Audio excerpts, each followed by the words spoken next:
Chapter 3 Crown Caldera. The sun was beginning to climb higher in the sky, approaching its zenith whilst wispy clouds crossed the sky. The group found themselves winding their way along the meandering white path that was bordered by dark stones, making their way through the dense wood and forest that hugged either side of the track. The forest glades were beginning to appear more often now. Large trees had fallen, sometimes just one, but as they travelled they noticed glades where 3 or 4 of the large trees had fallen. Amidst all the colourful scenery that bloomed in every glade, mushrooms and fungi could be seen clinging to the rotting trees. Now and then Kyle swore he had seen baby rabbits dashing into cover, but before he could turn and point them out to his sister, they had disappeared. The willows and oaks began to change to thick redwoods and slim silverbark trees. The vibrant colours began to become luminescent in the shadows of the mighty redwoods that towered overhead. Even the silverbarks appeared to glow. A type of luminescent mushroom grew up to the borders of the path, where it wound through the forest, the glowing mushroom marking the path like the lights at the edge of a runway. Blitzen was leading the way, with Kyle and Katie just behind him. The 3 fawns bounced alongside them, whilst Vixen hurried them along from behind. Suddenly Peter and Cottontail reappeared from between the trees, rejoining the group almost unnoticed. Blitzen looked at Peter as he joined him, but didn't say anything. Returning their attention to the track before them, they stepped off the main path of white stones and headed onto a rough dirt track leading into the centre of a particularly large and muddy glade, where the group stopped suddenly. "This is definitely one of their wallows," Peter told them, as he walked around the glade, helping Cottontail to avoid the muddy puddles littering the clearing. Blitzen and Vixen were just leading the children around the mud-soaked pathway when suddenly one of the fawns pushed Kyle and the pair fell into the mud, splashing Katie and the others around them. Blitzen and Vixen laughed slightly as Kyle shook himself off. "What am I going to tell Mum?" he asked his sister. "Let's not worry about that now," Katie said, laughing to herself before pulling her brother out of the mud. As the group left the large, muddy glade behind them, Kyle looked back over his shoulder, and again he saw baby rabbits amongst the trees at the edge of the glade. Nearly every redwood from that point onward had scour and scratch marks on its bark. From now on we were in proper boar territory.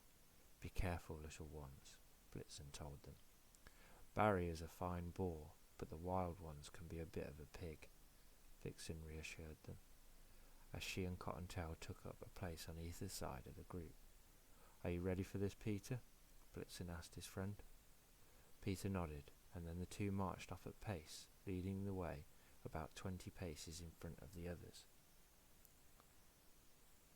Suddenly the group began to hear noises in the forest.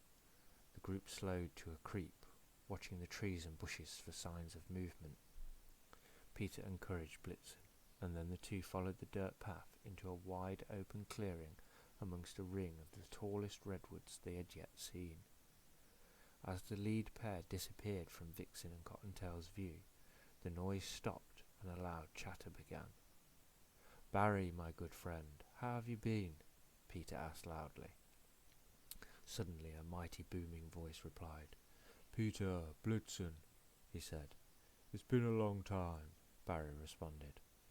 Suddenly a piglet squealed, and as Vixen and Cottontail rounded the last bend in the path, they saw a large figure with tusks holding a piglet by the tail. Behind him a tall building had been built out of silver bark and covered in its silvery hide. The building was modest in size, but it appeared to shine in the pale daylight. "Who are you talking to, Barry?" came a reply from the inside of the building. "Blitzen and Peter are here with their families," Barry replied, noticing the others appearing. "Come and greet our guests, Bob," he shouted. His wife appeared at the door, smiling. "Welcome, come in and sit. You must be weary," she said. "Yes, come in," Barry told them as they turned and headed inside after Bob. Blitzen stood beside the door as he ushered everyone else inside. The house was warm and cosy, and as they entered, Kyle noticed a large fire burning in the corner of the room. "We can't stop for long, Barry," Blitzen told the large figure. "We're on our way to Crown Caldera," Vixen said. "I'm surprised you haven't left yet," Cottontail said. "We weren't sure if we were going this year, what with all the piglets we've had all this year," Barb told them. "Oh, I think maybe we should go, Barb," Barry said in his booming voice, echoing indoors. "The children would love having someone to play with," he protested. "I guess we can hardly say no, now can we?" Barb said, smiling. "Okay, I'll get some things ready," Barry said, leaving the house by the side door. Within the hour, the group had a cart ready on the track. It had been loaded with rations, as well as a few other items that they might need. A short while later, Barry was pulling the large wooden wagon behind him, whilst their group continued along the white stone path in front of them, cutting through the forest, meandering between and sometimes through the large redwoods, whilst they made their way towards Crown Caldera. Blitzen and Peter were still leading the way. The pair were attempting to talk with Barry, but as he could only grunt in reply whilst he pulled the loaded wagon, he didn't make for good conversation. Vixen, Barb and Cottontail fought to keep control of the much larger group of children that now followed the wagon. Katie scolded her brother for instigating some of the trouble. "Such a boy sometimes," she told him. Soon, though, the forest ended abruptly, giving way to rolling sandy dunes that stretched for miles until a large crag of grey rock stuck up above the horizon like a mighty crown. "That is where we're heading, children," Blitzen said, pointing south out over the dunes, through the desert and beyond the horizon. "Then we will have reached Crown Caldera," he told them. "What is that?" Kyle asked, pointing towards the mountains towards the east. "That is High Hill Castle," Barry replied from over Kyle's shoulder. Barry lowered the cart, allowing himself to talk more freely. "It is said that High Hill Castle was the first structure to be built in Avalon," he told them. "It is also said that the castle was built by humans," Blitzen said, placing a hand on Kyle's shoulder. Suddenly they heard a noise like wing beats, and as Katie and Kyle turned to look, they saw a family of large white birds land on the back of the cart that Barry was hauling. "Ah, Idris," Blitzen said, addressing the largest of the birds. The tallest and stockiest bird dipped its head slightly in greeting. "The king isn't home," he told them. "The queen will tell you more, but you're less than half a day away now," the bird told them in his deep voice. "Keep to the path, and we shall be there by nightfall," the bird continued. Blitzen nodded. "Good to know," he replied. "Well," Blitzen said, addressing the group, "shall we get moving?" he asked, and then, suddenly, they were on the move once again. The path changed from the small white pebbles to paved blocks. They were a mixture of red, blue, and white tiles that flowed out, forming a repeating pattern across the arid landscape. The pathway continued out across the desert beyond, disappearing from sight, but Blitzen informed them that it didn't stop until it reached the base of Crown Caldera and the King's Bell. "We should hurry if we are to make it there before dark," Idris told them. "We don't want to be out in the desert at night," Peter said apprehensively. "There are worse things out here at night than lions," Barry said. "I agree. Let's pick up the pace a little," Blitzen replied, taking his youngest child into his arms before hauling the others on after Barry and Peter. A little before dusk, the group came to the end of the path. The tiles stopped abruptly just before a small column of red rock rising out of the dust and sand. Blitzen rang the gold bell on top of the pillar, and they waited as the sound echoed around them. "Who rings at such a late hour?" a voice said lazily from the darkness. Two eyes appeared from the shadows, and then a lion slinked out from behind a bush beside the rock face. "Ah, Queen Liana, we are here to speak with the king and to enjoy tomorrow's feast," Blitzen told the lioness. The feast is no longer happening, the female replied as she yawned. Why? Vixen asked the queen. The king is not here, so it has been cancelled, Lyanna told them as she morphed into her human form. But where is he? We must see him, Katie said as she pulled Kyle forwards. Lyanna eyed them for a second. Children, she paused.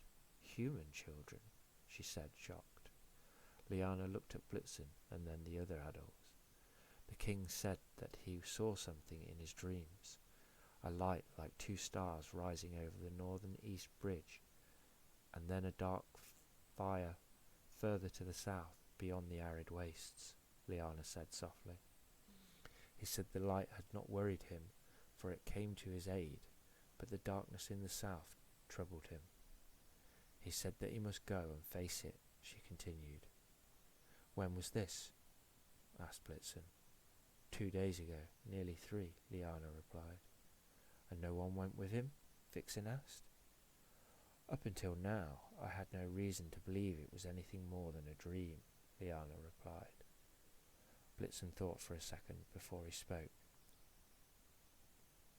Vixen, I need you and the children to stay here, he told her. Katie and Kyle have to get to the king, but they will need my help to find him, he said before turning to Barry, Peter and Idris. And I will need your help to get them there alive, he said. Can I rely on your help? He asked.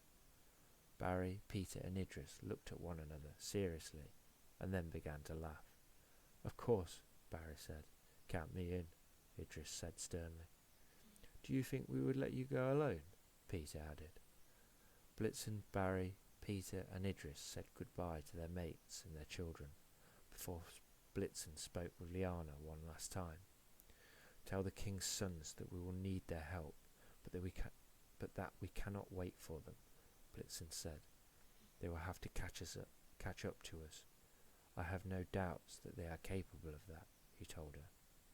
Then he turned to the twins, nodded at them, and smiled before he knelt and spoke to them on their level. The king will need your assistance, Blitzen told them. Of that I'm sure, he said. But I will protect you, he told them. We will protect you, Barry said, echoed by both Peter and Idris. The twins smiled and thanked them for their help, and then the 5 of them set off through the barren desert in the darkness, heading swiftly through the arid wastes beyond Crown Caldera in search of King Alarion.